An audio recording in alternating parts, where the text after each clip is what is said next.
There are parts of the world where modern people can barely last a few minutes before the cold cuts straight to the bone. Yet for the Vikings, these were the places where they opened their eyes every day and understood that winter wasn't a season. It was a force that wrapped itself around every thought, every breath, and every life or death decision. In the far north, the cold never retreated. It only shifted its shape. As the sun vanished for weeks, the sea froze into silent mirrors, and the wind whipped through the valleys like the howl of an invisible creature inspecting every door. And yet, the most unbelievable part is this. The Vikings didn't just endure it. They turned winter into a familiar opponent, transforming their homes into living thermal machines where mud, moss, turf, and fire fused into an almost instinctive heating system. Inside those thick, damp walls, human breath mixed with the warmth of livestock, creating a sealed atmosphere where, even as blizzards screamed outside, life preserved a thin but unbreakable ring of heat. Excavation traces from Borg and Lofoten show that temperatures inside longhouses could rise dozens of degrees above the outside, not because of brute strength, but because of a quiet understanding of earth, wind, and flame. An understanding modern science is only beginning to decode. And if this journey makes you feel like something deeper is waiting to be uncovered beneath that frozen soil, keep watching, because the real secrets of the Viking Winter are only just beginning to surface. In the kind of lands where cold wind can cut through layers of thick clothing, like a knife slipping into a crack in the rock, the Vikings understood a truth we only began relearning in the 21st century. To survive, you don't need to create heat. You need to know how to keep it.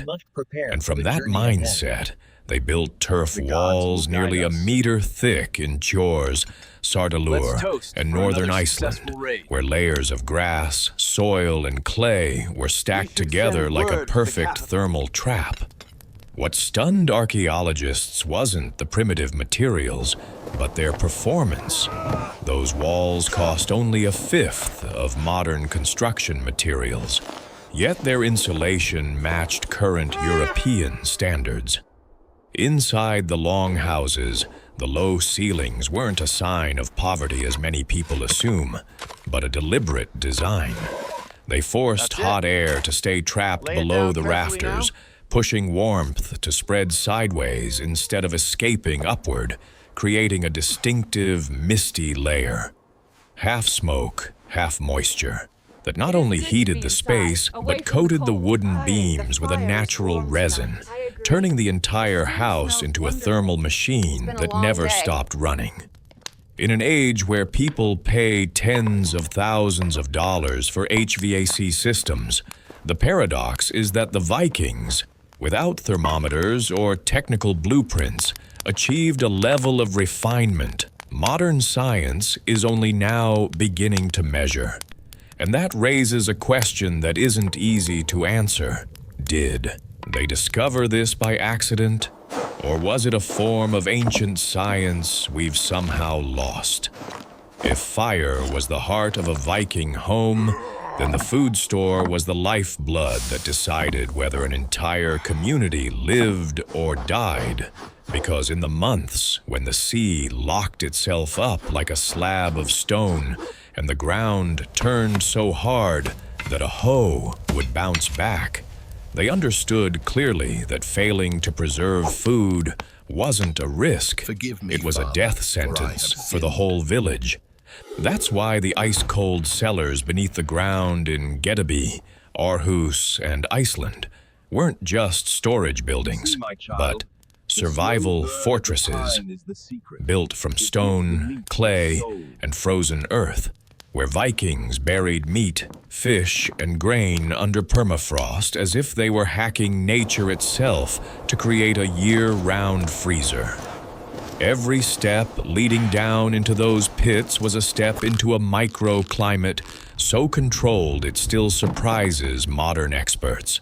Just a few degrees above freezing, cold enough to stop bacteria, cold enough to keep meat for months, yet still dry and clean. And the most striking part is that if a family happened to leave the lid open too long or let snow fall inside, a single night of raised humidity could rot the entire supply. A disaster no different from an invisible raid. That's why they built smokehouses, the longhouse, where fires burned non-stop, meat hung in thick pine smoke mist, and sea salt mixed with natural tar formed a protective layer that experiments at the National Museum of Denmark proved could keep dried fish intact for more than 6 months. And on the longest nights, when the whole village shared each piece of meat, sagas mixing with the sound of the wind, the Vikings knew they didn't survive through strength alone, but through their ability to turn harshness into a weapon. If you think this system still hides secrets we haven't uncovered, leave a comment. Your question might just unlock the next chapter of this story. In our imagination, ice has only one role: to shatter ship hulls, stiffen every finger, and swallow anyone who steps into the darkness of winter. But for the Vikings, the paradox of the North was that the very thing that killed them at sea was the thing that saved them in the mountains. When archaeologists excavated the Lendbreen route in Uppland and uncovered thousands of artifacts, from leather shoes, skis, bindings, to pieces of ancient sleds, they realized ice wasn't an enemy at all, but a winter transportation network. The Vikings used the way we use national highways, where every frozen slope wasn't just a path, but the commercial backbone linking valleys cut off by snow for months.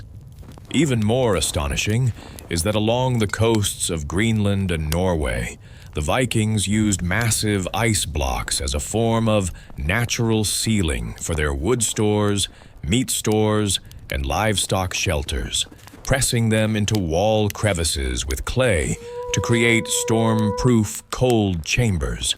A technique so primitive, yet so precise, that even a slight mistake could cause the protective ice layer to crack and the wind to strip everything inside. Ice became a language. The blue tint showed thickness, cracking sounds revealed wind direction, and ripples on the surface signaled a shift in weather. The Vikings didn't see ice as a disaster. They read it like a living map.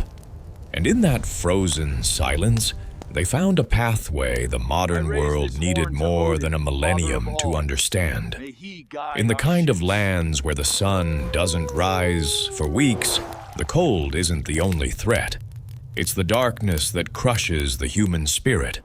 Because when the sky stays frozen like a stretched black cloth, and the wind slipping across the roof sounds like the breathing of something unseen, the Vikings understood that to survive, they had to replace sunlight with something else.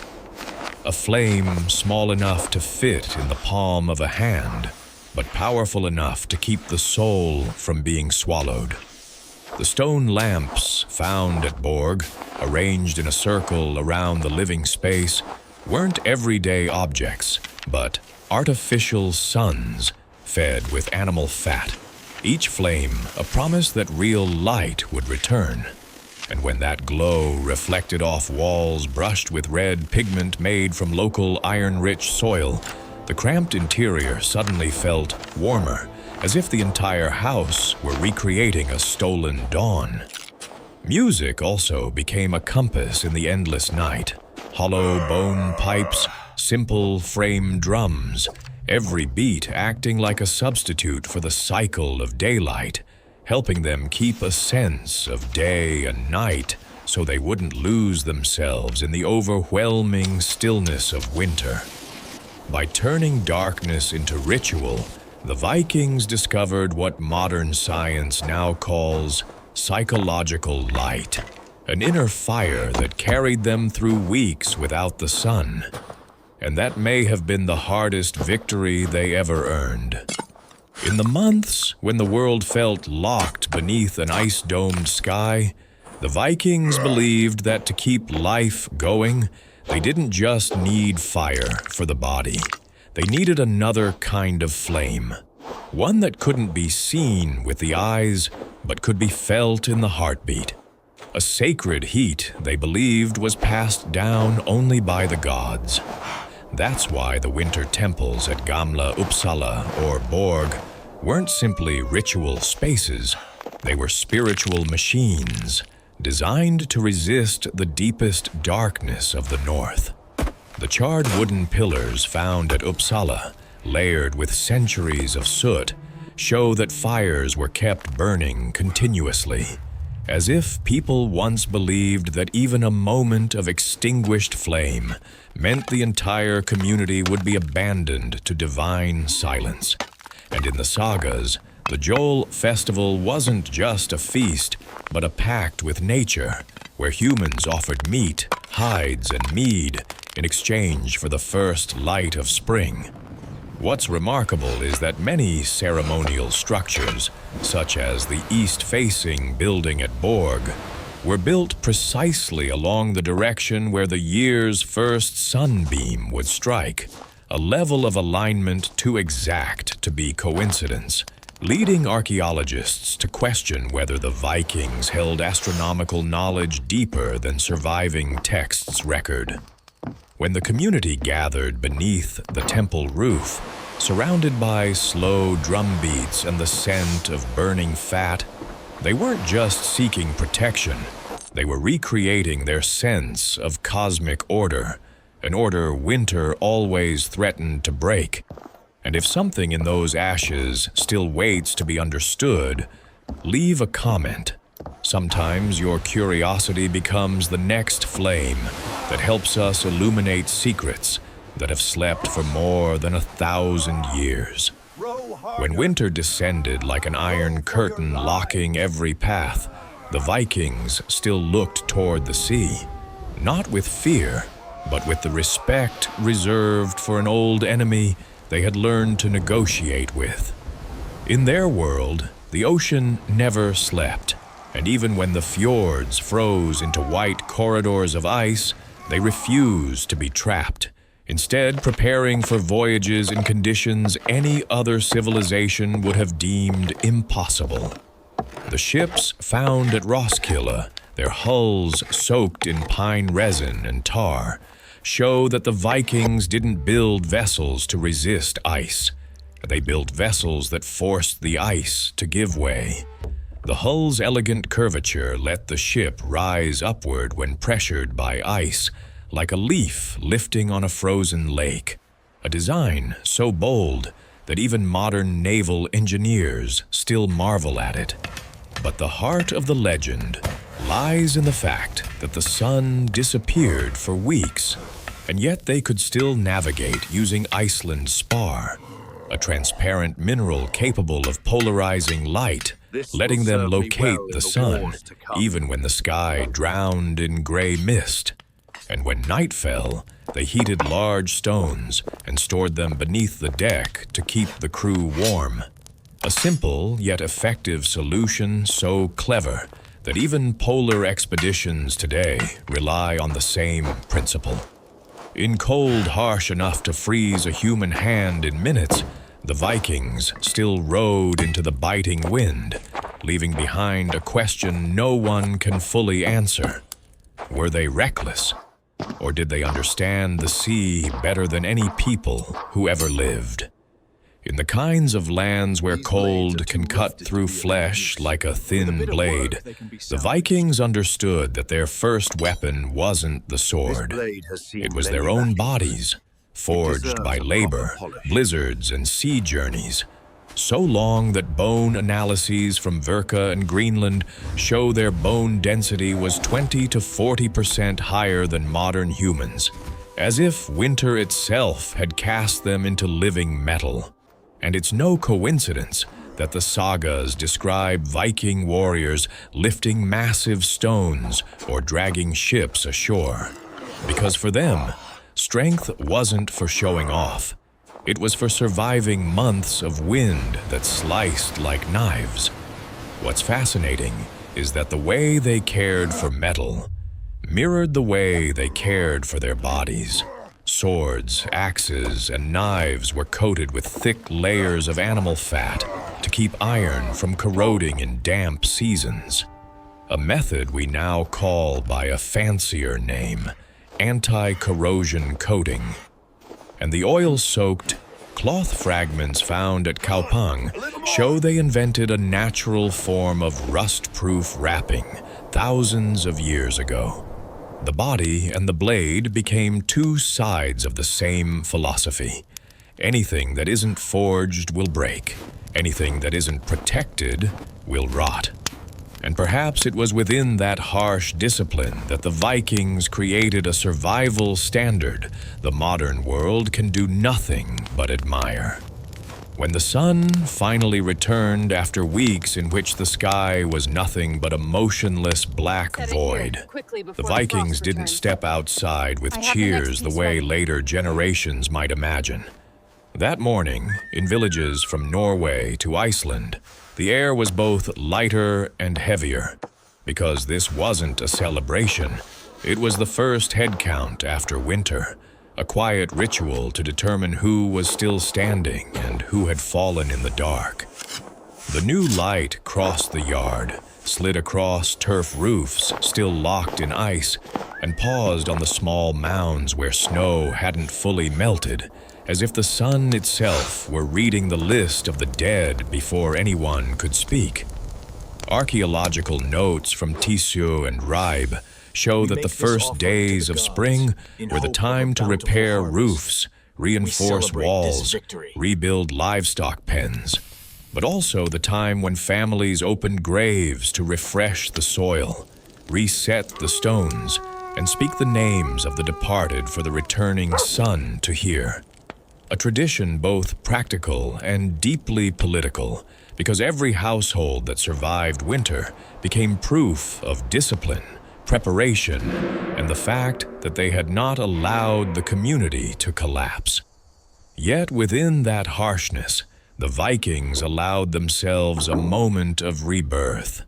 They offered the first piece of meat to the fire, poured mead onto the ground, and let the smoke rise into the thin ribbon of light in the sky, as a declaration that no matter how many lives winter claimed, they would rise and continue the cycle of survival. And sometimes moments like that make us wonder, what truly holds a community together in the dark? Do you believe it's fire, discipline, or memory? Share your thoughts. Your perspective might open a new way of understanding the Viking spring. Some discoveries may sound like isolated details buried in ancient soil, but once pieced together, they reveal an entirely different picture of the Vikings. One capable of shaking every assumption we've made about the knowledge of the past. And it was from those silent stone conduits at Reykholt, Iceland, long dismissed as the remains of a medieval bath, that archaeologists realized something no one expected. The Vikings harnessed the heat of the earth more than 7 centuries before the modern world gave it a name: geothermal energy. The system channeling hot water from natural springs directly into living areas, combined with volcanic stone walls containing heat-holding cavities, shows that they weren't simply fighting winter. They were turning it into a laboratory for thermal engineering solutions. We've only begun to replicate with modern technology. But the most astonishing part is that every design was built around a single principle. Heat isn't something you create, it's something you keep. A survival rule that became a philosophy of life. From chores and Sartalur to Borg, Every layer of moss, every stone, every air vent was placed by hands without measuring tools, yet with a precision modern builders can only bow to. And perhaps the greatest lesson they left behind isn't found in swords, ships, or sagas full of triumphs, but in the way they perceived winter. Not as an enemy, but as a teacher forcing them to become smarter, more disciplined, and more united. If you believe there are still Viking thermal secrets waiting to be uncovered, share your thoughts below. And if you want to keep exploring the hidden corners of this civilization, don't forget to subscribe so you don't miss the next chapters, because the true story of the Northern Winter is only just beginning. In Viking society, seasonal slaughter days carried none of the peaceful, festive atmosphere people often imagine. They looked more like a full-scale mobilization, where the entire community was forced to eat, process, and divide meat at the speed of people who knew very well that any delay could turn a precious resource into poison. Archaeology in Jutland shows animal bones with fast, short, repeated chop marks, signs of butchering done almost immediately after the animal fell. While warmth was still rising into the cold air, and the sound of steel blades striking bone echoed in a rapid rhythm like a countdown clock. Isotope analyses on human bones reveal a clear pattern, sudden spikes in protein intake corresponding to brief feasting, followed by long stretches of depletion right after, when the last of the fresh meat had vanished. What made this scene even more tense wasn't the temporary abundance, but the unspoken warning everyone understood. A full-grown cow could provide more than 150 kilograms of meat, but leave it unprocessed for just 48 hours, and all of it would turn into a threat capable of sickening the entire village. That is why Viking feasts were never celebrations. They were desperate efforts to enjoy and consume as much as possible before time, bacteria, and winter turned that wealth into an irreversible disaster.